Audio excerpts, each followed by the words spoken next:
a gente tem o prazer de receber aqui uma colega de trabalho, a Valéria Meireles Carril Elui, que é terapeuta ocupacional e é docente no Departamento de Neurociências e Ciências do Comportamento da Faculdade de Medicina de Ribeirão Preto, da Universidade de São Paulo. Dentro da palestra dela, a ideia é que a gente consiga fazer a interação com relação ao que ela for apresentar, e vocês têm à disposição aí qualquer questão a ser colocada ao término da palestra dela. Obrigado, bem-vinda, Valéria. Bom dia a todos. Eu gostaria primeiramente de agradecer o convite de estar aqui e contar um pouquinho da nossa experiência. Tá? Eu vou estar falando... Passa para mim. Então, eu vou, já que para a gente poder se conhecer, eu vou contar um pouquinho, vou estar falando aqui um pouquinho das nossas pesquisas, do que a gente faz. Então, eu sou docente da Faculdade de Medicina, do curso de Terapia Ocupacional. Eu oriento no programa de Interunidades Bioengenharia, aqui a Escola de Engenharia de São Carlos, o Instituto de Química e a Faculdade de Medicina de Ribeirão Preto. E eu acho que eu vou ter problema.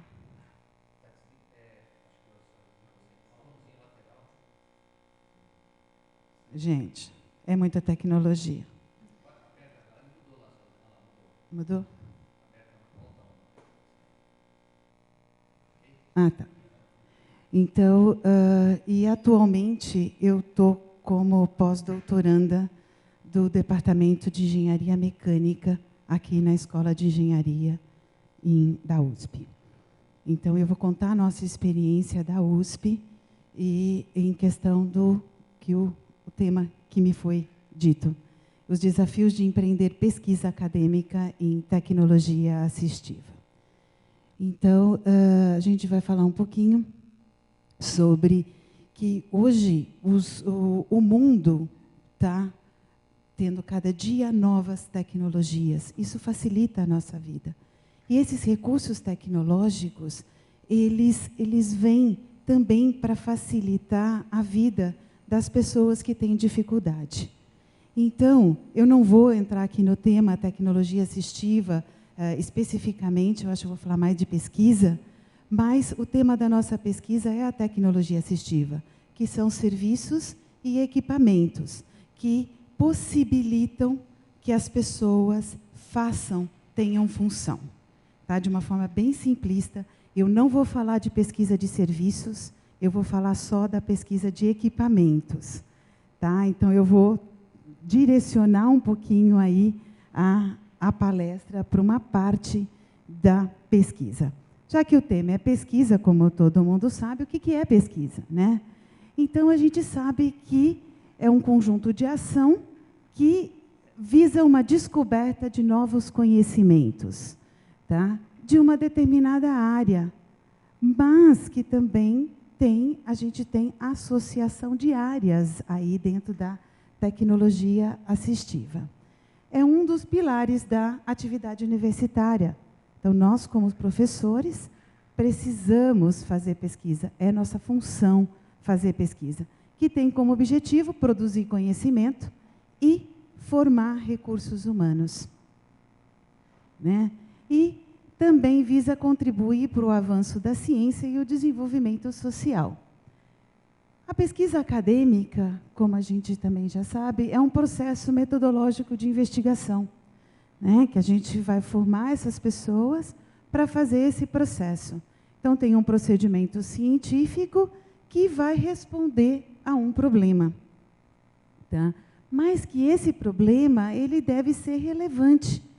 Então, o que a gente busca é tratar soluções que são relevantes para o contexto em que a gente está e que tenha esse interesse social.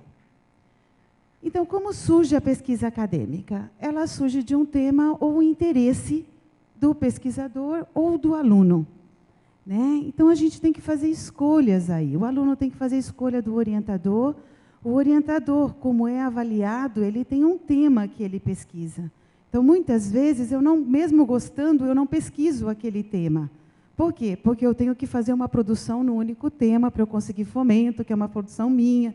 Então, eu tenho que fazer isso. Mas uma coisa que eu acho importante é que o aluno, ele precisa, que eu falo, brilhar o olho. Quando se fala desse assunto, desse tema de interesse que ele vai pesquisar, se for TCC, IC, ele vai ficar 1 ano, se for mestrado, 2, se for doutorado, 4 anos, pesquisando esse assunto. Então, esse assunto tem que ter interesse das duas partes, do pesquisador e do aluno. Então, eu brinco que o olho tem que brilhar do aluno. Quando o aluno vem te procurar, ele tem que estar... Não, eu gostei desse assunto, isso me interessa. Ou não, eu tenho que fazer esse TCC, então eu vou fazer mesmo, porque eu preciso da nota para passar de ano. Então, eu acho que precisa ter motivação, precisa ter interesse aí. E, então, como a gente está falando, pode ser essa pesquisa acadêmica na graduação ou na pós-graduação. TCC, IC, e na pós-graduação, lato sensu, estrito sensu, a gente sempre vai estar pesquisando. E é importante dizer que a pesquisa em tecnologia assistiva é uma pesquisa que, de preferência, a gente tem que fazer parcerias, porque é um trabalho de uma equipe multidisciplinar. A gente não consegue fazer pesquisa de tecnologia assistiva sozinha. Tá? Uma única área, não dá. Tecnologia assistiva, a gente tem que ter parceiros. Tá? Então, pensando nisso, eu comecei a questionar e refletir um pouquinho. Então, qual que é o papel do pesquisador? Eu vou apontar alguns. E gente, fiquem à vontade da gente conversar. Vai ter um tempo no final que a gente vai poder discutir também. Mas fiquem à vontade para a gente discutir aqui, se vocês concordarem ou não concordarem. Eu acho que é uma palestra aberta para a gente refletir sobre esse assunto, na verdade. Eu só vou ser a que está aqui na frente para fazer isso. Então, o papel, para mim, principal do pesquisador é produzir conhecimento com ética. Tá? Através de pesquisa, utilizando metodologia específica da sua área de atuação. Eu vou usar a metodologia da minha área, mas também vou estar fazendo pesquisa com metodologia de outras áreas. Eu saio da minha zona de conforto. Outro papel que eu acho que é do pesquisador em tecnologia assistiva é fazer parcerias. E acho que um evento como esse é muito importante, porque muitas vezes a gente não sabe o que as pessoas ao nosso lado estão fazendo, ou bem perto da gente, ou às vezes longe da gente. Né? Então, fazer parcerias, mas eu estou falando em parcerias área da saúde, área de exatas e área de humanas. Tá? Depois nós vamos discutir um pouquinho mais sobre isso. Outro aspecto que eu acho que é importante, o papel do pesquisador, é ele ser curioso e ter capacidade inventiva. Pesquisador tem que ser curioso por natureza. Né? A gente tem que achar problema, a gente é curioso. Né? A gente quer achar soluções. Mas também, para tecnologia assistiva, uma das coisas a gente tem que ter capacidade inventiva. Tá? Que tem que ter criatividade, atos inventivos. E acho que uma coisa importante dizer é que é possível treinar isso. Então, existe um treinamento para a invenção. Tá? Então, às vezes, eu não sou muito criativo. Não tem problema. Vamos pôr junto com o grupo, vamos discutir, existem técnicas, e a gente vai aprendendo a ser também criativo e chegar nessas soluções do problema. Outro papel importante, que dá um trabalhão danado, é o buscar fomento. É os danados dos editais que aparecem, às vezes, muito rápidos, que a gente sai correndo para fazer, né? Que tem que buscar parceria, não tem que buscar parceria. Mas um papel importante por quê? Sem dinheiro, a gente não consegue fazer a pesquisa. Não dá para tirar do bolso, nosso salário não é tão bom assim, que dá para tirar do bolso. Né? Então, a gente tem que ir fazer isso. Buscar fomento é um dos papéis importantes do pesquisador. E outro papel que eu acho importante é identificar talentos. Eu chamo de identificar talentos quando eu começo a descobrir nos meus alunos, e isso eu começo a fazer na graduação, tá? Descobrir o talento de cada um. Aonde a pesquisa é melhor para ele, aonde ele vai ter melhor desempenho. Tá? Ou o feeling mesmo do pesquisador, quando o aluno vem te procurar, você saber descobrir que aquele aluno tem um talento para pesquisar na sua área. Então, buscar o fomento e identificar talentos. Outro papel, proteger e divulgar os resultados da pesquisa. Então, acho que isso é uma coisa muito importante, porque a gente pesquisa, mas a gente tem que proteger e divulgar. Divulgar é muito conhecido, né? Normalmente, a gente é avaliado, o pesquisador é avaliado pelo número de artigos que publica. Então, divulgar em artigo científico é uma zona de conforto para o pesquisador, né? Então, ele sempre está fazendo. Já proteger com patente, já nem sempre é de conhecimento do pesquisador, a parte das patentes. Tá? Da área básica, por exemplo, eu estou falando mais da faculdade de medicina, então, lá na área básica é muito comum eles fazerem patentes. Na área clínica, já nem tanto. É mais comum fazer artigos. Então, a gente tem que fazer as duas coisas, artigo e patente. E patente equivale a um artigo A1 na análise da CAPES.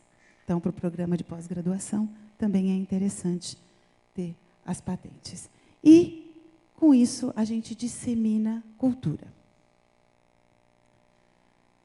E outro ponto é almejar que esse equipamento que essa tecnologia assistiva que a gente pesquisou, desenvolveu, implementou, que ela chegue ao mercado, tá? Ao consumidor final.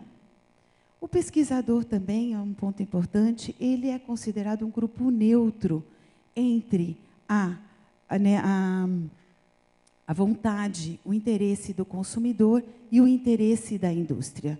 Então, o pesquisador tem um outro papel aí, que é de ser esse grupo neutro entre os interesses das duas áreas. Então, eu vou sair um pouquinho da minha zona de conforto e vou dizer um pouquinho, porque para desenvolver tecnologia assistiva, que é o que eu tenho feito nos últimos 5 anos, tudo se inicia com o projeto. E uma das coisas, quando você está desenvolvendo equipamento, a gente tem que ir buscar um pouco da metodologia dos mestres da engenharia. Então, eu vou estar falando aqui um pouquinho do que eu aprendi, tá? Eu não domino tudo isso, porque sempre é o pessoal da engenharia que faz comigo. Mas eu tenho que ter o conhecimento para a gente poder desenvolver o que a gente quer.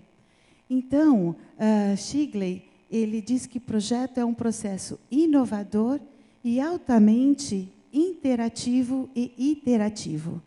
Esses dois termos é muito usado na comunicação. Na área da saúde não é muito usado. Então, eu trouxe o que é, né? O iterativo se refere a ciclo, repetição, e interativo se refere ao relacionamento e comunicação. Então, por exemplo, eu uso muito esse termo interativo. Iterativo eu não usava na minha área. Shigley também diz que é um processo de tomada de decisões, né? E ele é multidisciplinar. Cada um desses autores tem uma metodologia de desenvolvimento. Eu só estou falando da filosofia deles, porque aí eu posso escolher dentro do projeto que eu tenho qual a filosofia que eu vou usar de projeto. Já Collins diz que a engenharia é uma mistura criteriosa de ciência e arte. A arte virada como da engenharia mecânica, não a arte como arte, tá, gente? Então, que a ciência é um conhecimento organizado e a arte é a habilidade adquirida, estudo, observação, experiência, intuição e criatividade. Já esses outros dois autores dizem que o projeto mecânico é uma ciência aplicada que faz uso do julgamento da engenharia. Isso é muito interessante, porque muitas vezes eu chego com as opiniões que eu quero, eu preciso disso, posso fazer dessa forma, posso usar isso, o engenharia fala, não vai dar certo. Isso aí vai quebrar, não tem resistência, isso aí não vai funcionar. Então, eles usam o julgamento de engenharia que eles têm. Niemann diz que um homem que deseja projetar, que primeiro observe e depois pense. Então, muitas vezes, o aluno acha que achou a solução total. Eu já sei como é que eu vou fazer. Né? Não. Veja o que já tem. Veja como é que funciona. E vamos refletir como é que você pode mudar. E Asimov, ele, por causa da guerra, começou a ter poucos projetistas, engenheiros projetistas, e ele desenvolveu como se fosse uma receita de bolo, tá? Os métodos, os passos para desenvolver, então, parte da necessidade, o conceito, o protótipo, a aplicação. Dentro desse, eu uso muito essa metodologia aí com os meus alunos para desenvolver os equipamentos, e também tenho usado o Paul e Betts, que usa tanto a parte, o projeto tem tanto uma parte das exatas, como teria uma parte da humana e da saúde. Tá? Então, ele interage, porque dentro de tudo da tecnologia assistiva, o principal membro dessa equipe é o paciente, o usuário, né? Então, vou contar um pouquinho da nossa experiência, que eu acredito seja bem sucedida. A nossa experiência, eu vou contar aqui só a experiência que eu tenho com a engenharia mecânica. Eu tenho outras parcerias, tá, com a engenharia, com o pessoal da química, com o pessoal da comunicação, da matemática. É isso mesmo, né, Graça? Comunicação? Computação. Computação e matemática, tudo. Então, a experiência partiu da minha disponibilidade para investir, comprometer e fazer parcerias, Então, é um investimento que eu tive que sair da minha zona de conforto, gastar mesmo para vir, para viajar, deixar de fazer outras coisas, deixar, às vezes, de escrever algum artigo para poder estar fazendo isso. Eu tive um parceiro na engenharia mecânica que aceitou esse meu desafio e que se comprometeu, né? Que está junto comigo e que a gente tem feito vários. E, com isso, até agora, a gente fez 4 patentes em 5 anos. Então, a gente tem desenvolvido um trabalho muito gostoso junto e que tem crescido, que a gente tem crescido mutuamente. Outra coisa que eu acho que me facilitou foi que eu descobri talentos e tive e tenho alunos que são comprometidos. Por quê? Porque nós somos de Ribeirão Preto e o aluno tem que viajar, né? Meu aluno sai de Ribeirão, vem para cá, ou sai de outras cidades e vem para São Carlos para fazer. Então, e nem todos eles, a maioria deles, meus alunos, trabalham. Eu não tenho dedicação exclusiva. Eu, até agora, tive só 2 alunos com dedicação exclusiva. Então, eles são comprometidos, porque, além de trabalhar, eles desenvolvem o trabalho. E uma coisa para a gente manter, que para ter parcerias, é mais difícil você manter essas parcerias. É muito fácil você ir uma vez e falar, vamos fazer um trabalho junto? Se esse trabalho não der resultados, você não mantém parceria, né? Então, o nosso trabalho deu bastante resultado, graças a Deus, e a gente tem vários artigos, capítulos de livros, apresentação em eventos, sejam eles nacionais ou internacionais. Com isso, a gente consegue também arrecadar mais fomento, né? Porque eu preciso manter essa parceria, e essa parceria também se mantém com fomentos.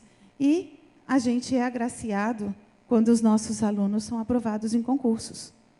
Então, um aluno seu de doutorado está como docente numa universidade, prestou um concurso, está lá, está fazendo, isso é o maior presente que um pesquisador pode ter. Então, eu posso dizer que a gente tem uma experiência muito legal.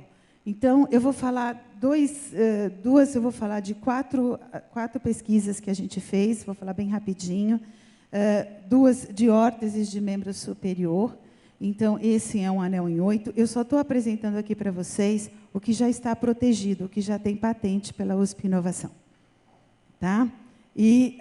Então, esse é um anel que foi desenvolvido com o objetivo de pacientes que têm deformidades em pescoço de cisne, eu já vou mostrar para vocês, que possa fazer a correção. A motivação disso é que nós, terapeutas ocupacionais, confeccionamos essas órteses pelo SUS, eu trabalho no hospital público, e ela quebra. Então, a cada mês, o paciente tem que vir, porque é um plastiquinho que descola. Então, o paciente tem que vir, porque quebrou, tem que fazer outro. Então, e não era articulado, e aí a gente desenvolveu um novo conceito de órtese articulada, que foi esse anel em 8, que possibilita a função, corrige a deformidade. Passa para mim o primeiro. Então, essa é a deformidade do lado esquerdo, é a deformidade em pescoço de cisne. Quer ver? Não vai fazer. Ah lá, eu estou pedindo para o paciente fechar a mão, dar um soco. Ele não consegue fechar os dedos. Passa o outro para mim. Aí, quando eu pus a órtese só em um dedo, a paciente agora consegue fechar. Mesmo que o movimento ainda, foi a primeira vez que ela fez o movimento, mesmo que o movimento não é adequado, ela consegue ter função com a mão. Então, essa é uma órtese. A outra órtese é uma órtese longa, articulada para a correção do desvio unar dos dedos, que é a mão em ventania, que é quando os dedos vão para a lateral da mão, tá? Que também é normalmente quem tem artrite reumatoide tem essa deformidade. Então, essa é uma órtese também que, baseado nos conceitos fisiológicos da patologia, da fisiopatologia, da deformidade, que começa no punho, que vai para os dedos, a gente fez uma órtese que propicia essa correção e, através da reclamação das órteses que a gente fazia para os pacientes, que eles reclamavam que era muito volume, que não conseguia usar durante as atividades. E é uma órtese, é um desvio que você precisa usar a mão durante o dia, né?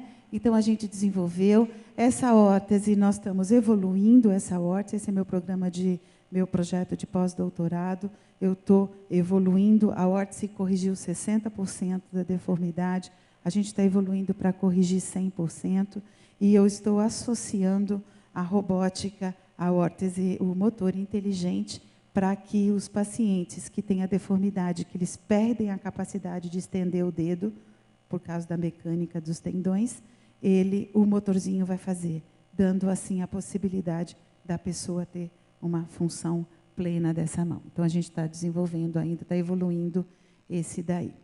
Vou contar um pouquinho, que eu acho que é o que às vezes as pessoas conhecem um pouquinho mais, que é algumas tecnologias que a gente fez relacionadas à mobilidade e à cadeira de rodas. Então, a gente sabe que a cadeira de rodas é um meio mais simples de locomoção, várias pessoas utilizam, tem uma alta prevalência de lesões os pacientes, as pessoas que dependem da cadeira de rodas, existe uma alta prevalência de lesões nos membros superiores, por causa da propulsão repetida, né? E essas lesões, elas afetam negativamente a independência e a qualidade de vida dessas pessoas. Por quê? Porque eles param de se locomover por causa de dor no ombro, né? Passa para mim, vamos ver se vocês viram esse filme. You Jake Sully? I'd like to talk to you about a fresh start on a new... Myself, I can pass any test a man can pass.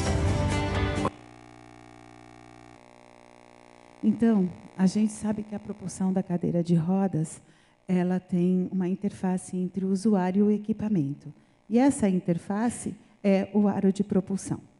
E, pensando nisso, essa interface de dirigibilidade, foi que a gente através do livro, a gente viu, através do vídeo, a gente viu que tem esse pequeno detalhe relevante, a forma com que ele pega entre o aro e a roda da cadeira de rodas, né? Então, aí, pensando na ergonomia, na higiene, no conforto e na segurança, foi que a gente desenvolveu o aro dactiloanatômico.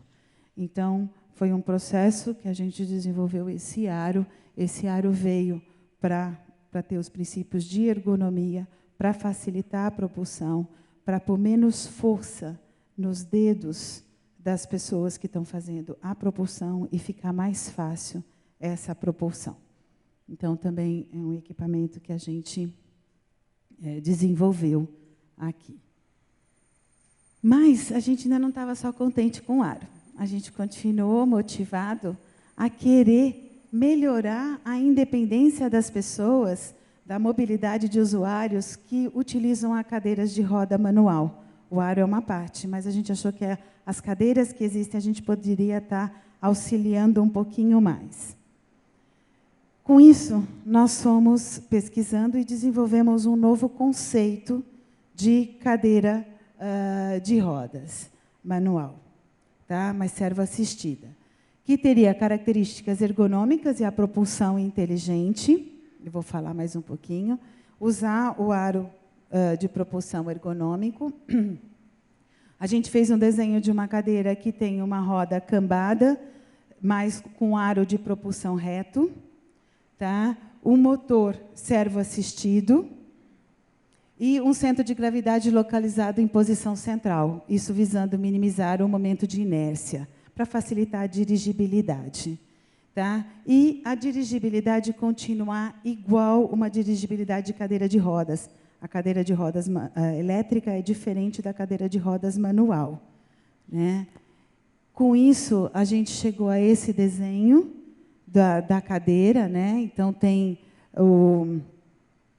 a roda está cambada, tem 5 graus de cambagem e o aro está reto. Tem o motor está aqui, que tem diferencial, as duas rodas têm diferencial. Agora já foi. Tem laser? Tecnologia. Tá bom. Não sabia que tinha. Então, a propulsão e a assistência, o que é o conceito que a gente está trabalhando, que a gente trabalhou? Que durante a propulsão manual, o sistema reconhece a intenção do usuário e fornece potência proporcional, complementar às forças do aro. Então, conforme ele vai pondo o toque, eu vou mostrar depois. Então, assim, o primeiro toque ele tem uma força, a gente programa, é o MATLAB, então tem todo um programa aí que está sendo desenvolvido, a gente não terminou, esse programa está sendo terminado agora, que no segundo toque, se ele for por mais força, o motor entra auxiliando o usuário. Tá? E assim ele vai colocando, então dá a assistência. Com isso, a gente fez a patente do dispositivo manual de mobilidade sentada. Tá? E aqui eu vou mostrar para vocês um pouquinho do teste que a gente fez da dirigibilidade. Tá? Então, a cadeira, a gente está terminando esse processo de controle, mas antes desse controle, a gente queria saber se o diferencial, o motor, a dirigibilidade estava igual à da cadeira de rodas. Não está passando? Esse resolveu não querer passar.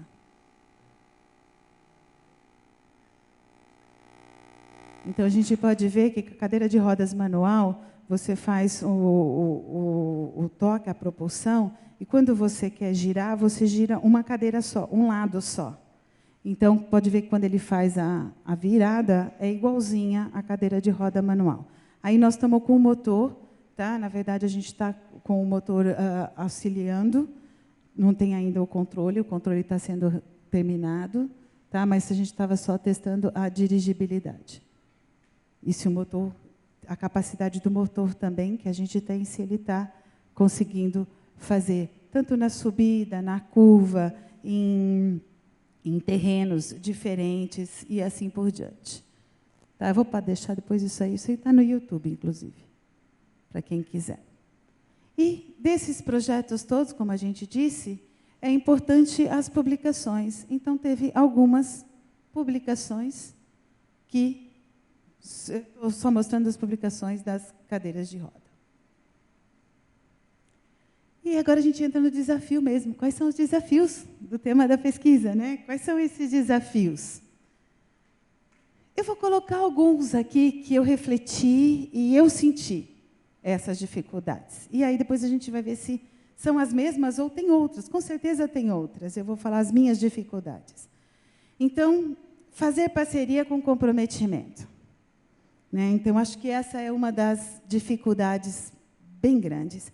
O que eu vivencio é que é muito comum, às vezes, as pessoas fazerem parcerias entre as próprias áreas. Então, a área da saúde, o médico com o fisioterapeuta, o fonopsicólogo com o terapeuta ocupacional, e a enfermeira com o terapeuta, mas assim, ou o engenheiro mecânico com o engenheiro da computação.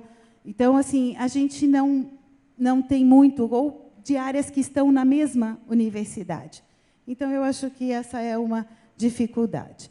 E refletindo qual que seriam, o que leva a ter essas dificuldades? O tempo do pesquisador. A gente é exigido um monte de outras coisas. Coisas administrativas, a gente tem que fazer pesquisa, a gente tem que dar aula. Então, e muitas vezes não dá tempo de eu fazer outra coisa. Ou, às vezes, eu pego muita coisa para fazer. Então, muitas parcerias, muita atividade, muita pesquisa, porque eu achei legal. E aí, minha perna é curta, eu não consigo dar o passo. Então, a gente tem que dosar isso. E essa dosagem é difícil também. Distância. Às vezes, o teu parceiro está em outro estado, ou está longe de você. Então, acho que também dificulta.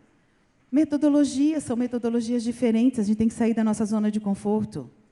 É muito mais fácil fazer uma metodologia que eu já conheço, mas eu ter que aprender, então, eu tenho que sair da minha zona de conforto. Trabalhar em equipe, tem pessoas que têm dificuldade de trabalhar em equipe. E tem investimento. Às vezes, investimento do bolso mesmo, e investimento de tempo pessoal, né? Deixar de fazer outras coisas que são importantes para poder fazer isso. Outro desafio que eu coloco é o proteger, né?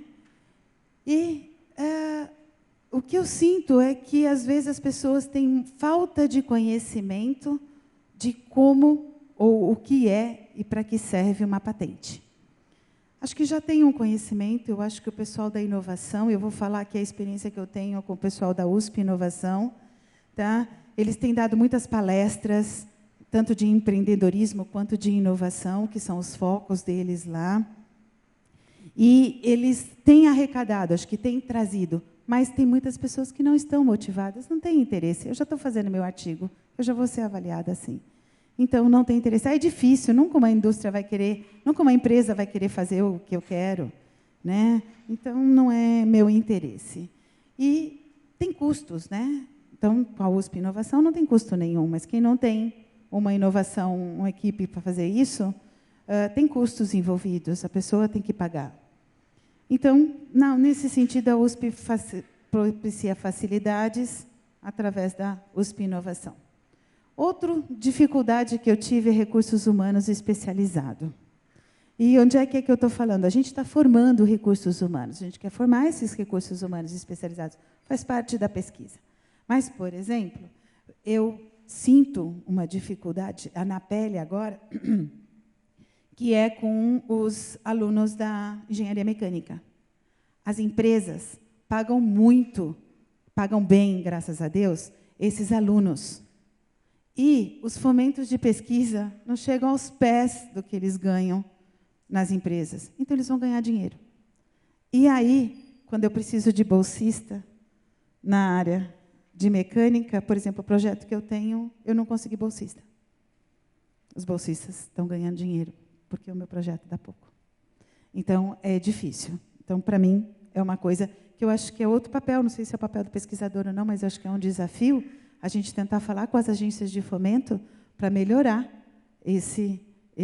essas bolsas, para que eles possam, pelo menos, ou compartilhar, né, poder trabalhar e ter bolsa, porque é exclusivo, a bolsa é exclusiva, eles não podem trabalhar e ter bolsa. Então, menos tempo, mas que eles possam se dedicar um pouco. Então, acho que a gente pensa aí. Aí, outro tema que eu sempre fico em dúvida e que eu quero, pela minha ânsia de querer que chegue, é se a aproximação entre a academia e a empresa é papel do pesquisador. No fundo, eu acho que não é o papel do pesquisador. Eu acho que tem aí as inovações, equipamentos que são próprios e que sabem fazer isso. Mas eu tenho que ter uma disponibilidade. Eu tenho que também querer que o meu equipamento chegue, né? Existe um descompasso, e a gente ouve muito isso falar, entre os interesses da indústria e o tempo da academia. Então, a gente sabe que, para desenvolver um equipamento novo, a gente vai demorar, aí, no mínimo, 6 anos, 6, 7 anos. Né? Ainda sendo legal para você testar, para você poder pôr isso no mercado. Se eu vou copiar, fazer o que eles chamam de engenharia reversa, copiar é feio. Se eu vou tropicalizar, né? Se eu vou inovar só alguma coisa, uma coisa que já está feita, talvez isso é menos tempo. Às vezes a indústria quer essa engenharia reversa, que é a cópia. Aí é mais rápido. Mas se eu quero inovar, se eu quero fazer uma coisa nova, demora. E nem sempre é o tempo que a indústria quer. Mas eu acho que é um desafio, né? Eu acho que não é meu papel essa aproximação, mas eu tenho que exercer uma atividade. Eu tenho que querer que isto aconteça. Eu tenho que ir atrás. Eu tenho que procurar isso. Outro desafio para mim é descobrir talentos e saber direcionar esse aluno. Muitas vezes o pesquisador está tão corrido com tantas outras pesquisas que está fazendo, que não para querer direcionar esse aluno para o que é importante para ele, ou para a área que ele tem mais habilidade. Então, fazer a pesquisa nisso. Então, acho que é um desafio, descobrir e direcionar. Então, na verdade, eu queria que a gente pensasse aqui juntos. Eu coloquei um pouquinho a minha opinião e eu queria discutir com vocês se é isso mesmo. Se vocês concordam, discordam. Eu acho que eu estou aberta, eu acho que é um momento para a gente aproximar e discutir mesmo o que se está apontado. E quais outros desafios? Eu coloquei a minha experiência, os desafios que eu achei maiores, né? Mas que a gente está aqui para tentar discutir junto com vocês. O que vocês acham disso, ou o que cada um faz, a dificuldade que está tendo, e a gente tentar achar. Eu tenho tentado buscar também, junto com a USP Inovação, nos parques tecnológicos, nas incubadoras, né, tentar ver se eles também, essa aproximação de saber qual é o interesse deles e o que a gente tem. Então, é isso que eu tenho. Essa é a nossa experiência. Obrigada.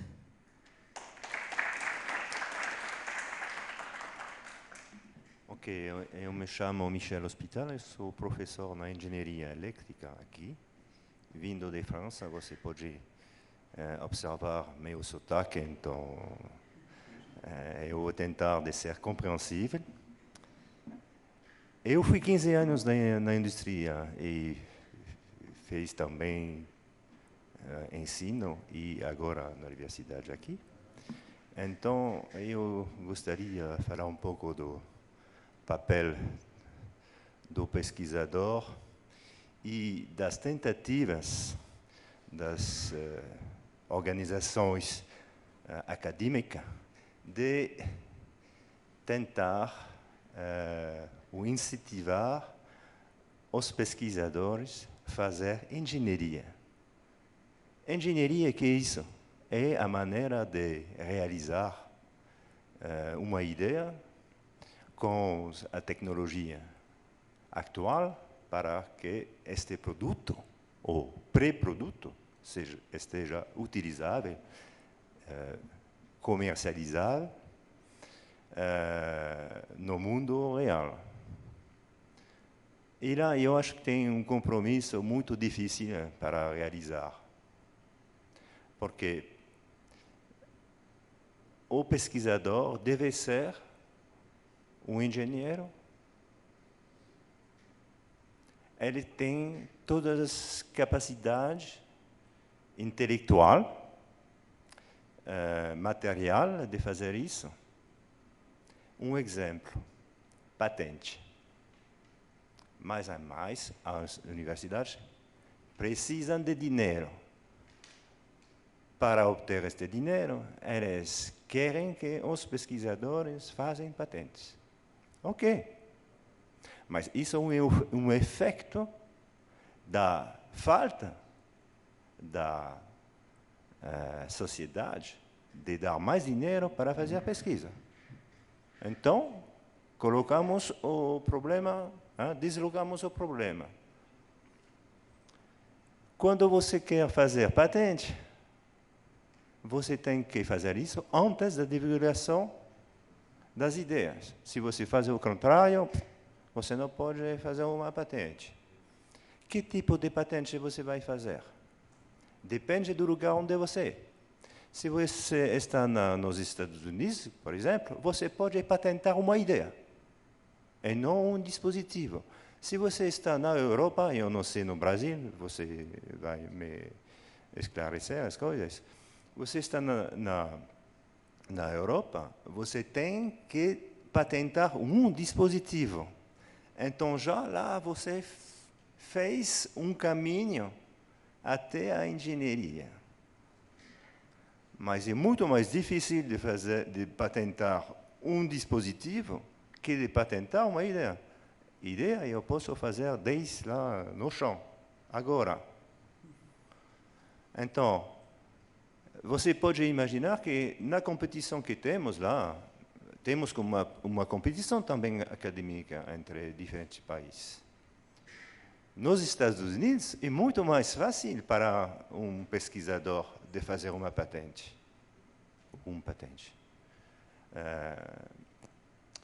Então, eu acho que aqui no Brasil é mais um sistema do tipo europeu. Você tem que patentar um dispositivo. É isso? Você também pode patentear a ideia. Tem a parte intelectual tem as também. duas. Tem as duas. Okay. O pessoal da inovação pode te falar melhor. Né?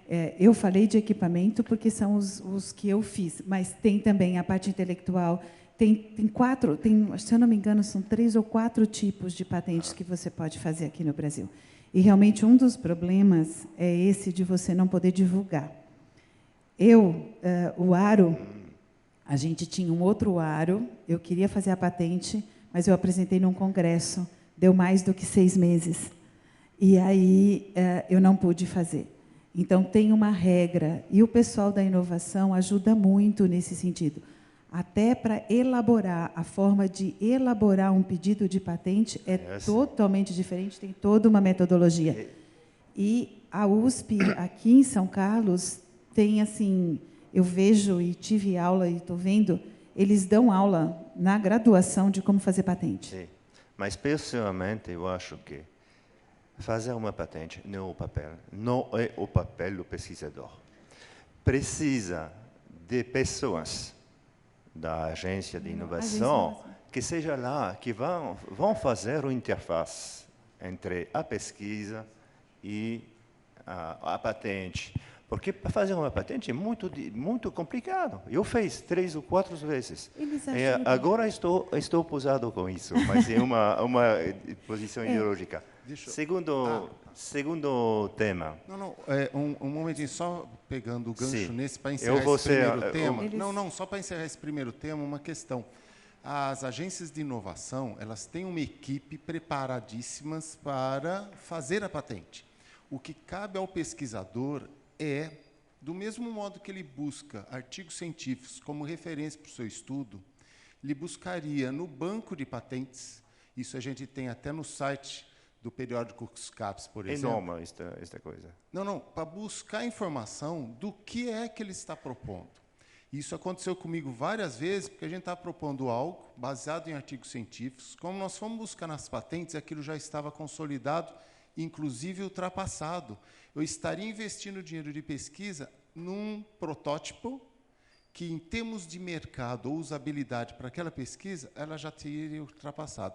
Eu considero importante o papel do pesquisador, pelo menos buscar informação nas patentes. Feito essa coleta, aí sim, tem a Agência USP de Inovação, a Agência de Inovação da Universidade, que, tendo essas informações, aí vai buscar a parte técnica profissional que a eles compete. Isso é tranquilo. Isso na França é o papel do cabinet de patente. Eles vão fazer o que chamamos a pesquisa de anterioridade.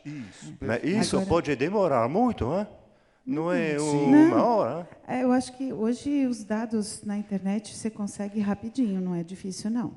Você consegue os dados nacionais e internacionais. Inclusive, meus alunos, para fazer pesquisa em tecnologia assistiva, eu não coloquei isso, não só faz pesquisa bibliográfica, faz pesquisa de patente. Bom. Só um exemplo, uma aluna nossa aqui, ela ficou, a Isa, né? Ela não estudou um artigo científico da literatura científica de referência. Toda a busca dela foi com patente. Isso deu a ela, no meu ponto de vista, e foi um depoimento dela, um nível de conhecimento que hoje ela lê tranquilamente qualquer artigo científico, porque ela tem discernimento até para questionar se aquele equipamento do qual o artigo ele for usado, se foi adequadamente calibrado, se ele é válido, se ele serve exatamente para o propósito que se aplica, e ela consegue identificar em qualquer artigo científico qualquer dificuldade ou limitação dos equipamentos ali propostos. Então, em termos de formação de recursos humanos e condição de você ter conhecimento a respeito do que você faz, eu considero essencial. Até um certo limite, isso você tem razão. A partir dali, aí sim, a gente tem que acionar os profissionais da área, evidentemente. Isso. Sim. E eles ajudam muito. Minha opinião também é, não sei exatamente aqui, mas na França, para um pesquisador, patentar não é muito valorizado. Então, ele prefere fazer coisas clássicas, artigos, etc. E fazer uma patente vai custar muito para ela e ele não tem muito interesse de fazer. Por exemplo, um papel vai custar, custar um ponto e uma patente um ponto. Então, isso. E você sai da sua zona de conforto, né? Escrever o artigo é muito mais fácil do que fazer uma patente, apesar de ter a equipe que te faz. Sim. E segundo ponto, eu vou tentar se imaginamos que o papel do pesquisador seria patente. Eu acho que precisamos de ver soluções que estejam viáveis. Então, eu vou tomar o problema da cadeira de roda. O problema essencial é quando você conversa com uma pessoa, é o custo. Ok, podemos fazer roda inteligente, com cadeira de roda inteligente, com motor e tudo isso. Mas e se você não pode pagar isso? Então, eu acho que nesta área que está próxima das pessoas, tecnologia assistiva, próxima, então devemos ter a ideia do custo. Um exemplo, uma ideia, realização mecânica. Temos hoje possibilidade de realizar com um custo mínimo, com impressora 3D, por exemplo.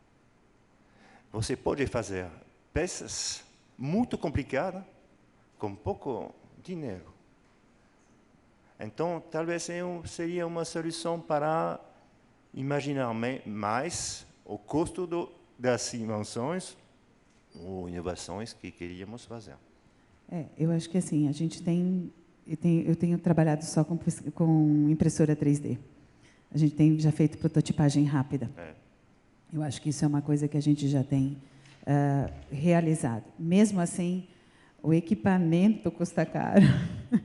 A máquina, né? A máquina boa, com uma que faz com metal, o primeiro anelzinho que a gente fez foi com cera perdida. Agora a gente já sabe que já tem uma máquina que faz com metal, cromo cobalto, que eu preciso de um metal rígido. Então a gente trabalha junto com materiais e tudo. Então assim, a gente tem trabalhado e com certeza a prototipagem rápida veio para ajudar muito. E uma coisa que o pesquisador, a gente tem que dar a ideia, né? Agora o custo, a diminuição do custo vem com o pessoal da empresa, como é que eles vão fazer aquilo? Sim. Né? Aí não é meu papel. Eu acho que eu não chego até lá. Mas a solução que você vai imaginar a solução, são ligadas. Sim, a gente tem que tentar sempre diminuir o custo, né? E a gente quer que chegue à população. E eu trabalho no SUS, então é pessoas que, principalmente quem não tem como pagar. Então eu aí tenho o mesmo problema porque eu comecei a trabalhar com os cegos e deficientes visuais. Então é também. a mesma coisa. Estamos juntos. Obrigada. Ótimo. Mais alguém gostaria de fazer alguma pergunta? Por favor, ao microfone, se identifique, de onde você é.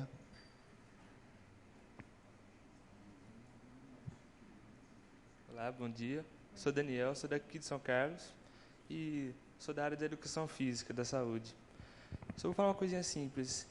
Você falou que todo pesquisador ele pode fazer as pesquisas que ele mais gosta, né? Isso eu não concordei, assim, porque assim, eu acho que todo pesquisador, mesmo ele gostando, ele tem que fazer as coisas que ele, mesmo ele não gostando daquela disciplina, ele tem que fazer, tipo, no caso da dengue, no caso de outras doenças, ele tem que pesquisar, mesmo ele não gostando assim da disciplina, mesmo ele não gostando dos temas, mesmo tendo outras coisas que ele não gosta, eu acho que ele tem que estar pesquisando, mesmo em outras áreas. Eu acho muito legal a sua colocação, mas o que eu digo de gostar não é que o tema é ruim ou que o tema tem que me interessar. O gostar que eu digo, eu tenho que ter interesse naquele tema. Se eu tenho interesse na dengue, eu vou pesquisar a dengue, se é minha linha de pesquisa. Por exemplo, a minha linha de pesquisa é tecnologia assistiva. Mas, por exemplo, eu não estou fazendo a parte de gerontotecnologia, por exemplo. Eu faço para alterações musculoesqueléticas. Se você vem me procurar, que você quer desenvolver um equipamento para matar o mosquito da dengue, pode ser que esse equipamento me interessar, mas não é uma tecnologia assistiva, eu vou te dizer que não. Mas eu vou te contar que eu tenho um outro colega que trabalha com esse tipo de equipamento que você pode procurá-lo, que eu não vou ser uma boa orientadora para você. Entendeu? Então, é nesse sentido que eu falo do gostar e do... Agora, eu obrigar você como aluno, vir comigo e pesquisar uma órtese que você detesta, que você não quer nem ver na tua frente, que você não gosta de ver quem tem problema, você vai sofrer e eu vou sofrer. Não, eu gosto do esporte. Dá para fazer uma tecnologia para ele andar mais rápido ou não sei o quê? Um paraplégico poder fazer isso? Aí, se você gostou e está dentro da minha área, a gente vai fazer. Entendeu o que é o gostar? O interesse, tá? Mais alguém, por favor?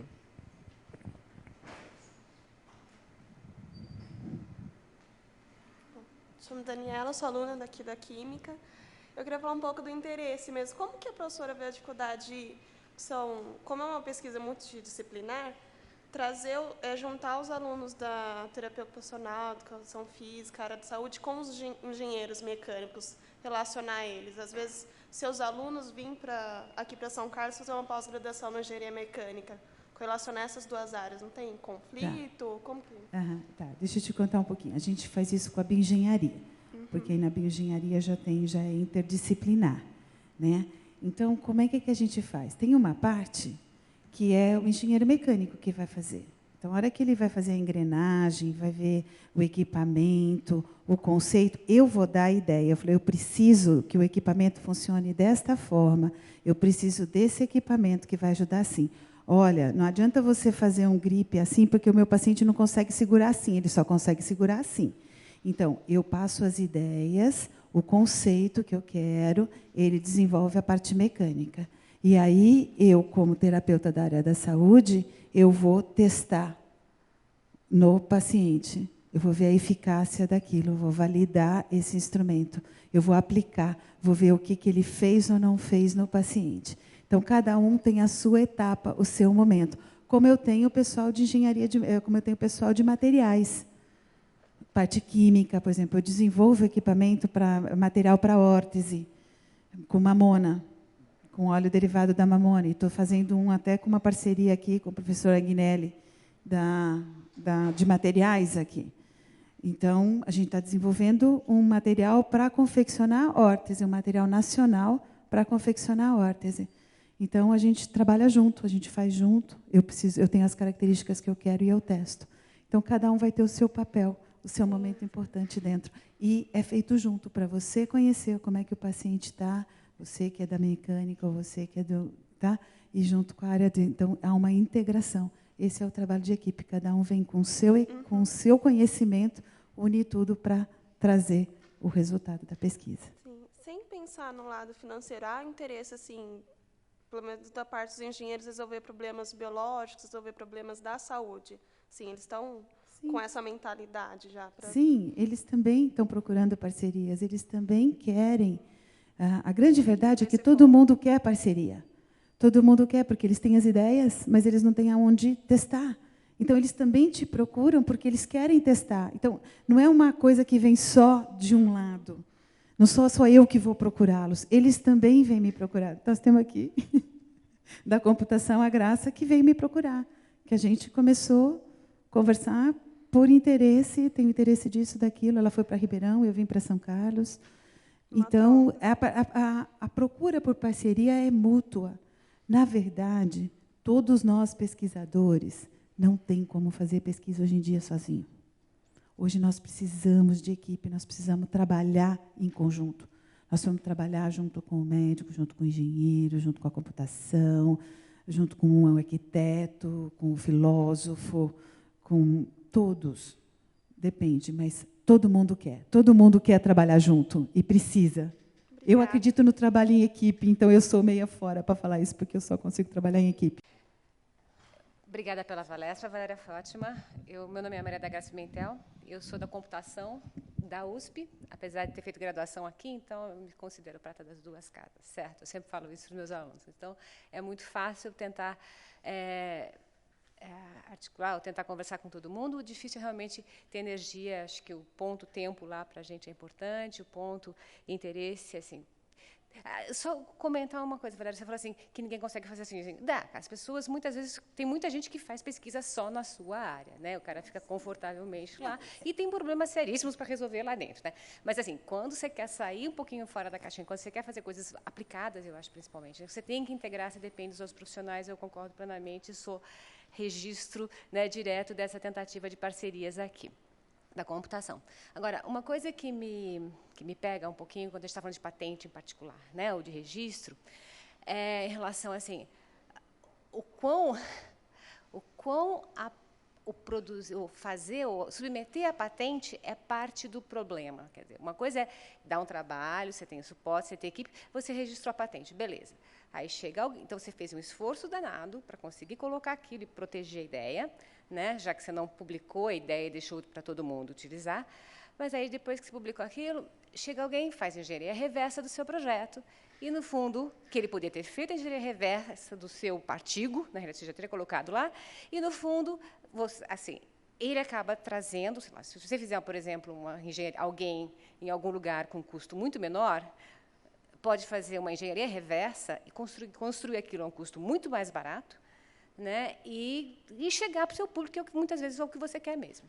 Né? Então, e você, enquanto depois de ter feito todo o esforço de patente, a USP não vai conseguir, a Federal não vai conseguir brigar com o gigante XYZ que fez a engenharia reversa ou que fez uma cópia de sua patente.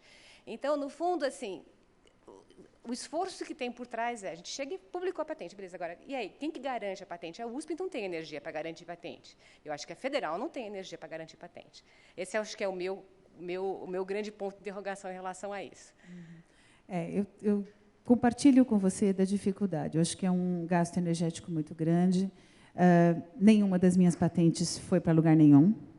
O pessoal está conversando com empresas, tentando. Fui agora no Parque Tecnológico, lá em Ribeirão, vou tentar lá, ao invés de tentar aqui. Já teve empresas incubadoras que falaram, não, nós vamos fazer, depois o menino desaparece. Né? Então, eu acho assim, e realmente, eu acho que mesmo com o seu artigo, né? A mesma coisa acontece. Muitas vezes você faz um artigo, alguém vai lá, publica em cima, fala outra coisa, te tira. Né? Então, acho que ética, para mim, tem uma palavrinha que seria assim, ética.